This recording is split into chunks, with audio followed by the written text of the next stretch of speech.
bum, bum. Bum, bum. Hey, the gang's all here on a Friday with lasers and everything. Parker trying to give himself some, manufactured energy to get himself through the day right now. Welcome to a Friday edition of the Blue Review presented by LAX. I am Marcus Grant, joined by Greg Bergman, Parker Bell, and as always on a Friday, Jeff Spiegel. Gentlemen, how are we feeling on this Friday? We all got a day to recharge with no Dodger baseball on Thursday. Yeah, it felt good to recharge. It's Kershaw Day. It's Jeff Spiegel's favorite guy's day. So, hopefully we get a nice, easy Kershaw experience today. Happy Kershaw Day to everybody everywhere, Right.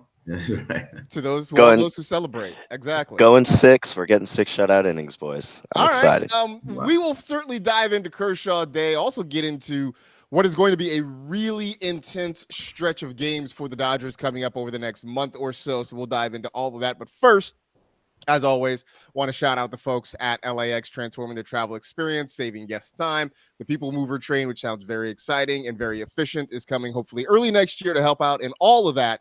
So if you'd like more information, you go to flylax.com/transforminglAX. So obviously what's on the docket in the short term is 3 against the Mets at Citi Field beginning tonight, 4:10 first pitch with Clayton Kershaw on the mound. But guys, I want to start with kind of the next month or so basically of games, finishing out the month of May and going to pretty much the mid part of June, a stretch of 26 games, all against teams with winning records. Greg, this is a team that still is trying to figure itself out. We talked in the last week or so about the pitching problems that they have been having here.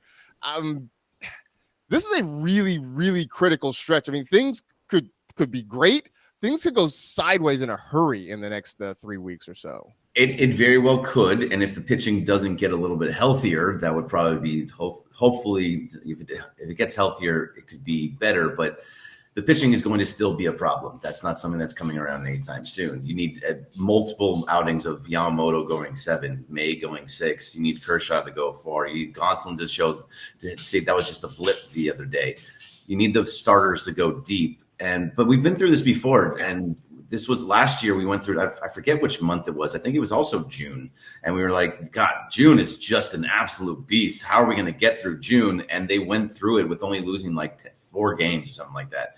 That is not an exact stat. Don't hold me to that. That's an eye test. Based on the eye test, they lost 4 games last June. But it was, if you go back, we had this exact same discussion. Maybe it was April. I don't remember what month it was, but we were talking about it. And it was like, oh, wow, they've got through this gauntlet and it went pretty well. I think this team is built to go through those against the good team. So I really have high hopes for this. I mean, Jeff, your thoughts on this? I mean, I don't know if you had to peg a number on over the next 26 games. What's a good stretch through here? Is it just playing 500 ball? Is it winning most of these series? I mean, what's your expectation for this? Yeah, it's. I'm glad you pointed it out because you look at it. It's the Mets twice. It's the Yankees. It's the Padres. It's the Giants. It's the Cardinals. It's the Guardians. I mean, these are not.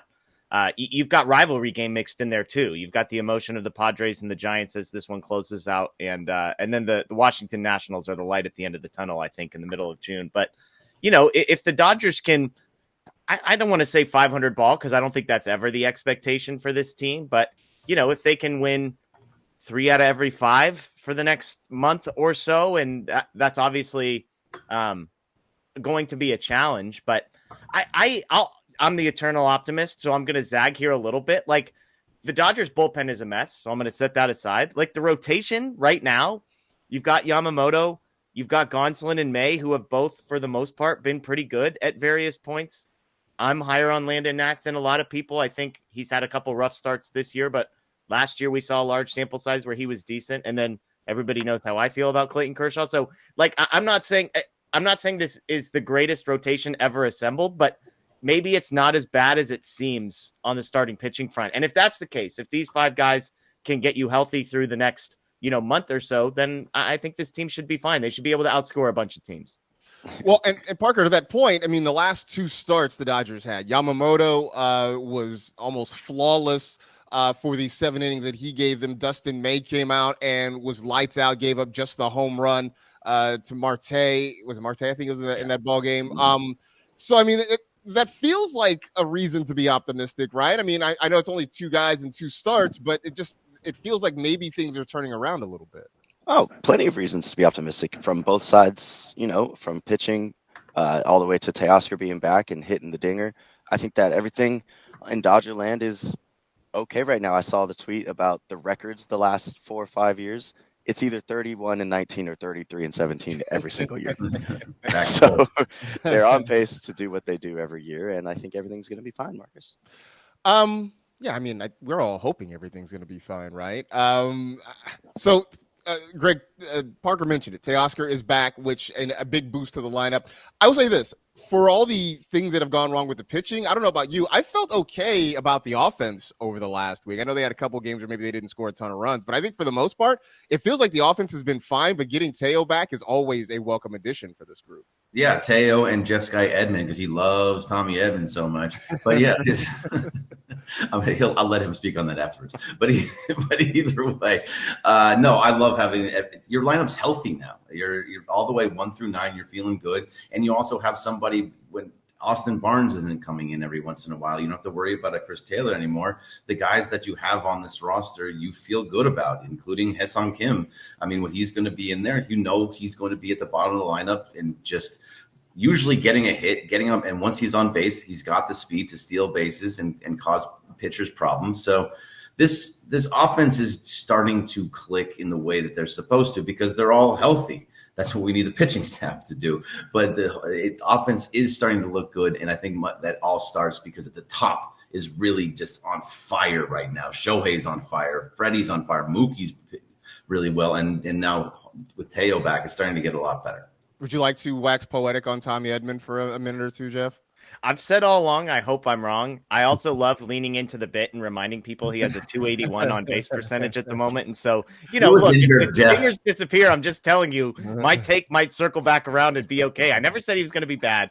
Just, 281 on base. I'll just leave that there for fun. Look, I think, as long as they can keep guys healthy, keep guys in the lineup, because Edmond obviously has a lot of value just for being a multi-positional guy, gives you good defense, and he will hit when you need him to, which seems to sort of be the key. The bottom part of the lineup, I don't know. How are we feeling, Parker? Is it starting to come around? I mean, Muncy is starting to hit a little bit. You're getting Teo back. You got Edmond back. We're waiting on the Conforto train to finally leave the station. Is that kind of where we are? You don't want me to wax poetic on Conforto real quick too? I mean, would you like to? I mean, I want to see you do it just so I can see Greg's face turn really red. Really red and explode. No, please. The other day, Jeff, we were talking about expected batting average, and we couldn't do it without you. Like, I felt missed from afar. Yeah. No, Marcus, I think that Muncy is the only one I truly trust at the moment. I'm actually on the same side as Jeff here with Edmond. I need to see a little more. I mean, I know that he's coming off of the injury, but I mean, even prior to that, I don't know, take him a little while this season to kind of find the ball and start to get back to that contact guy that he is. But the Dodgers just are who they are. I mean, I don't think we're necessarily going to have the Kikes and everybody performing during the season, but when it gets to the postseason, it's okay. They usually show up in the biggest moments, even the bottom of the lineup. So, like, look at Pages. He's now, the top 5 guy on this Dodgers squad in terms of hitting. And now prior, he was like at the bottom of the lineup. So you never know with this squad. And I think that, the chat was talking about Tommy earlier as well. But I think Muncy is really the only one who's on his way to figuring things out. Question from the chat. And I'll get your guys' thoughts on it. Thomas Vizek wants to know if you had to guess who would be the next prospect brought up to the big leagues. Greg, I'll start with you. Who do you think is next on that list? Next on that list, are we talking about pitching or are we talking about? I would just prospect in general. I mean, I guess pitching makes it easy. Pitching is probably the best guess because that seems to be what they need more than anything else. The one that, I think people are clamoring most for Alex Freeland to come up, and that's, it's really going to depend on Muncy. If something happens to Muncy, he gets an injury, doesn't start hitting, the hitting goes down, and he has a phantom injury. I think you could see a guy like Alex Freeland, but I don't think there's too many guys that Jeff probably knows a little bit better about the minor league system, but I don't think there's a lot of guys that are really like clamoring to get that order thing, saying like this guy's going to come up. Like it's not going to be a guy like Echeverry or Ruiz. He just doesn't get on base enough. Yeah, Freeland is the guy, and he's actually in a bit of a slump down in AAA. But I think he's the only one, and that's what made the Chris Taylor and Austin Barnes decision so interesting. And I'm in favor of them entirely. My only surprise was that they did it, not that those guys deserve to be let go. But they've kind of thinned out the depth that they have behind them at the minor league level. Because it used to be, okay, we have these crappy guys up, but if a couple guys go down, then we can go bring up Ha-Seong Kim or Dalton Rushing or Hunter Fiducia or whoever. Now it's like, Ha-Seong Kim and Dalton Rushing are on the major league roster, period. So I think you've got Hunter Fiducia down in the minors. He's a catcher only, maybe some first base. You've got Alex Freeland, who could probably play second, third, and short. And then after that, I mean, it's the name nobody wants to hear. It's James Outman is going to be a guy that's probably going to be bouncing up and down throughout the season. So on the pitching side, you've got Nick Frasso, who was one of the top. He was the top pitching prospect a couple years ago, and then he got hurt. So he's probably a relief only type guy potentially. I believe it's Jose Rodriguez was the other name. We had Bruce Kuntz on our show the other day, who's kind of a prospect guy. He's a big reliever that throws funky 97. So he's another name that Bruce mentioned that I think could be up, but there's not really anybody that's pounding back down the door. All the top guys are still down in single A now that Rushing and Ha-Seong Kim and those types have been called up. Michael Negrete pointing out that, Jeff, you are the biggest Austin Barnes fan. Yeah. Look, if you're out here throwing Conforto shots, just be prepared to get them back sort of in return. I think the thing about the pitching prospects, and this is just my own belief, is that it seems as though they are very reluctant to bring those guys up right now unless absolutely necessary. It feels like if they're going to fill spots in the rotation or in the bullpen, I mean, that's why we're seeing the Sowers. That's why we're seeing the JP Fireisens of the world, get these opportunities, because I think they really would prefer to sort of unleash these top prospects when they feel the time is right, not just as a stopgap measure for a start here or a relief appearance there, and then have them back to OKC. So I think, maybe we see one of these guys, but it does seem more likely that it's, the prospect, if we're still using that term, it's probably James Outman that we see in up and down. Yeah. We went through this a little bit last year, right? They brought up a whole bunch of dudes of the pitchers. They brought them all, and they all brought them up pretty fast. And I mean, Bobby Miller's still down there, so he could come up as well. But Bletsky. Yeah, Robleski, Robo was somebody that came up to a little bit too early. River Ryan came up, and we were all excited about it. Then he got hurt; he's out. I mean, we still have Emmett Sheehan that's still a little ways away. So, I mean, like the guys that they brought up a lot of pitchers last year, and most of them got hurt. So, I can see why they would be a little bit, wary about bringing up some of the other ones, because if they're not ready and they don't want to bring them up and get them injured. But they'll bring up who they feel they have to win games. Well, and just to add to that real quick, keep in mind, they've got 13 pitchers on the major league roster. They have 14 pitchers on the injured list that are like 40-man roster guys. So the next guy called up is basically the 28th best pitcher that is major league ready in the organization. Like we're talking, we've gone way past the bottom of the barrel. We're whatever's underground underneath the barrel is who we're digging up next. Yeah, and that is sort of the issue right now, that they are just trying to cobble things together. And I guess that's what makes this next month sort of scary, right? Is that they're not going into it with the strongest collection of arms, maybe not even the second strongest collection of arms. And so we're just sort of hoping that they can find ways through, that the offense sort of comes to life a little bit and gets them through what's going to be a really brutal next 3 to 4 weeks or so.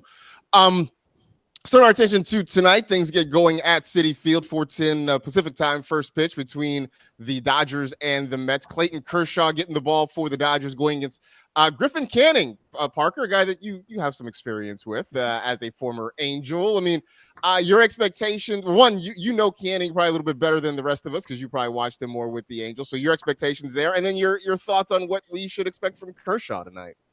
Okay, so we touched slightly yesterday on Griffin Canning, not anything statistically, but I just want to say that all of a sudden he is now a really good pitcher. The Mets staff has actually been, the pitching staff has actually been very impressive this year in my eyes, and I think that when you have guys like Soto slumping and they're still performing the way that they are, it's going to be a really tough matchup. But Canning, listen, when he was with the Angels, couldn't figure it out. Very typical of somebody in that Angels staff. I mean, they had a kid throw a no-hitter in Reed Detmers, and now all of a sudden he's a setup guy.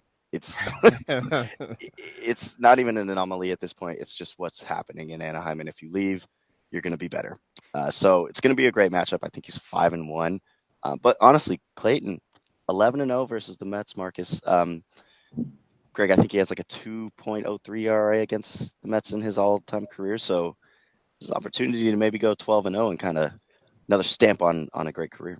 Yeah, he's. I think he's like a 2.03 ERA against every team in all of it. So unless it's the Cardinals in the playoffs, but that's yeah. Let's not talk about that. That was a bad shot. Let's not talk about that. But either way, like if we're going to talk about Kershaw for just a second, I just think that the most likely scenario and what we hope is going to happen are two very opposite ends of the spectrum.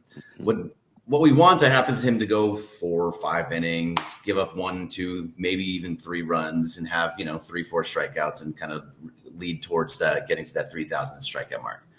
What most likely is going to happen, and people don't like hearing this, is he's going to give up like 7 runs, go 2 innings, and have no strikeouts, because this is a very, very, I like that you cover here, very, very good Mets lineup. They have good pitching. This is going to be a tough place for the Dodgers to play. And with Kershaw still coming back from all the injuries and the surgeries and everything, he did not look that great in the first outing. And usually the second outing is not going to be much better.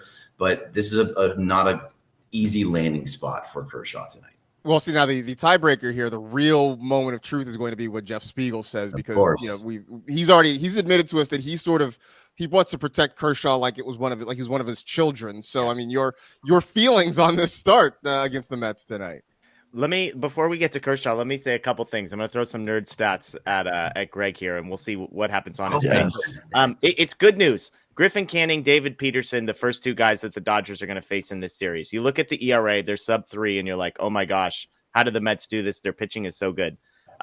Whip, walks and hits per inning pitch. Both of them have pretty bad whips. And if you look at a lot of the expected numbers and the under the hood numbers, like Griffin Canning, for example, he's in the 9th percentile for average exit velocity, 10th percentile for hard hit rate. So people are smashing the ball off of him. They're getting hits. They're getting walks. He's just preventing runs. That's not sustainable.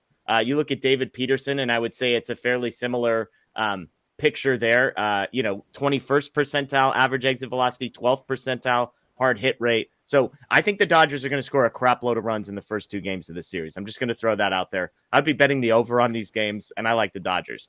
Kershaw, look, the goal for Kershaw is prevent runs. That's everybody's goal, but he's not going to try and strike a million guys out. He's going to try and induce soft contact. He's going to try and get swing and miss with the slider and see what happens. I still believe in, I don't want to say long-term because he's an older guy, but I think over the course of the next couple of months, we're going to get a better and better and better version of Clayton Kershaw. I don't think he's a sub-3 ERA guy. I think he's a sub-4 ERA guy, though. So does that start tonight in New York against this lineup? Man, I don't know. But I still believe in the long term. I still believe he's going to be able to figure out at some point. I just can imagine that tonight, like we said, I think the likely scenario is that tonight is not super encouraging. Maybe it's 4 innings, 4 earned runs or something like that. But I'm with Greg. If we can get to 5 innings and 2 earned runs or something like that, to me, that's the pie in the sky best case scenario.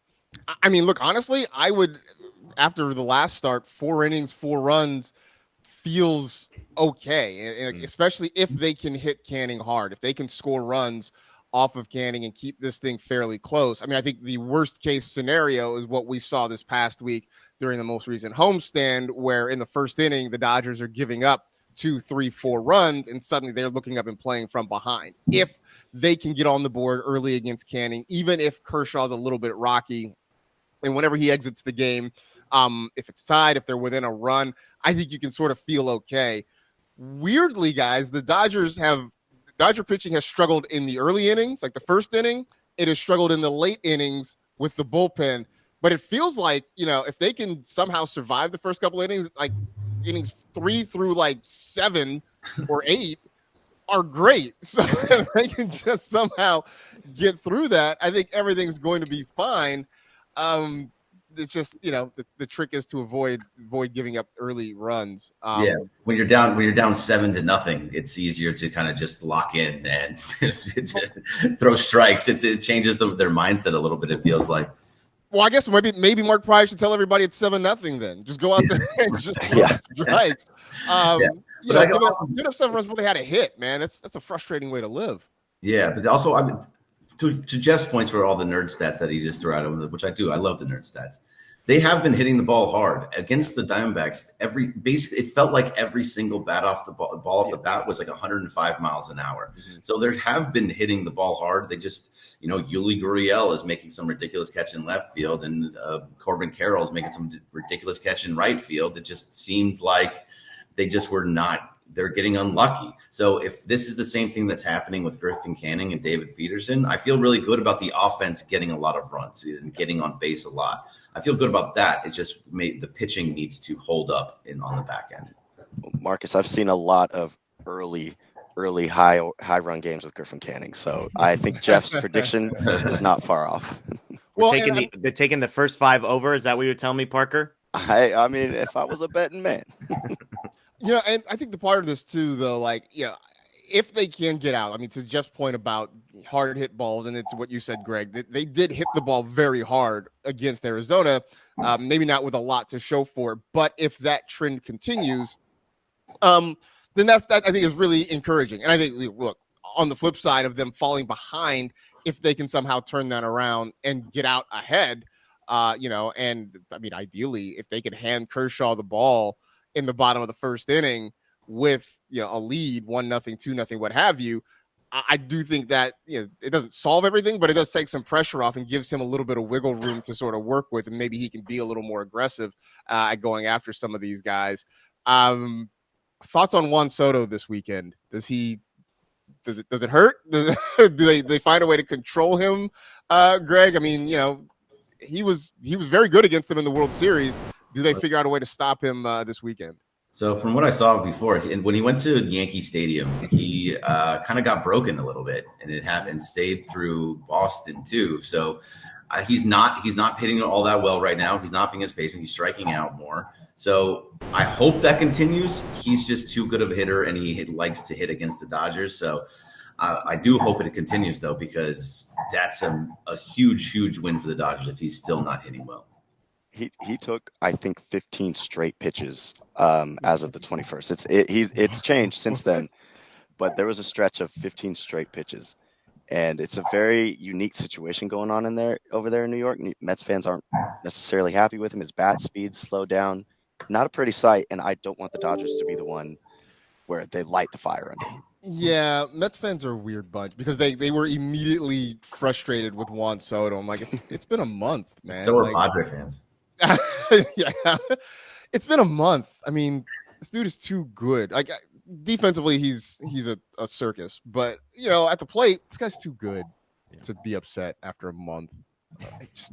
Just as long, but like you said, as long as Parker he can hold off 3 more days on hitting, then it's fine. Once the Dodgers leave, he can do all the hitting he wants. But for the next few days, let's just calm down. Jeff, always great to have you on with us on a Friday. Tell folks what you got going on over the next few days. Yeah, Dodger Blue 1958 on YouTube. I am headed out of town today, but we will be live on the channel tonight. So I will not be there, but we're doing a live post game for Kershaw night against the Mets. So go ahead and check that out. And we're live Sunday nights, Tuesday nights, and typically Thursday nights. So we'd love to have you join us. And hopefully they win, because I know that things get a little unhinged in the comments. A little, just a tiny bit. Dodger fans are the best fans out there, and they're never irrational. No, never, not at all. They are the best fans out there, but they are also irrational. Both things can be true.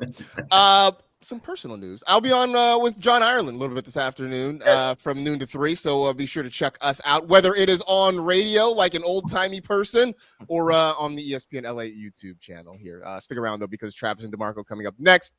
Appreciate you all in the chat for hanging out and participating. Thanks to Jeff, as always, for stopping by on a Friday. And thanks to the folks at LAX for helping us put this together. For Greg, for Parker, for Jeff, I'm Marcus. It's been the Blue Review. Are we back on Monday? No, it's a holiday. Nope. Holiday. So we will be back with you on Tuesday. Enjoy the holiday weekend, everybody. It's the Blue Review. We'll talk to you again next week. See you. See you.